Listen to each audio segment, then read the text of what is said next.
પાલનપુરના ગણેશપુરામાં ગેરકાયદે દબાણ ઉપર ફર્યું પ્રશાસનનું બુલડોઝર। બહુચર માતા મંદિર નજીક 8 રહેણાંક મકાનોને પ્રશાસનની ટીમે તોડી પાડ્યા।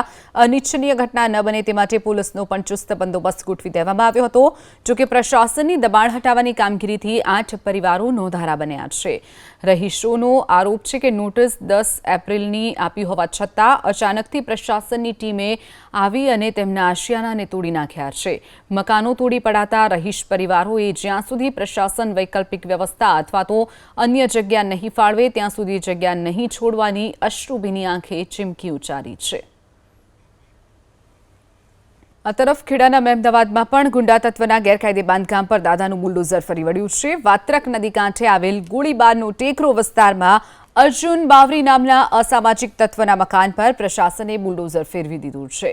કોઈ અનિચ્છનીય ઘટના ન બને તે માટે પોલીસનો પણ ચુસ્ત બંદોબસ્ત ગોઠવવામાં આવ્યો હતો। અર્જુન બાવરી હાલ ચોરીના ગુનામાં જેલમાં બંધ છે।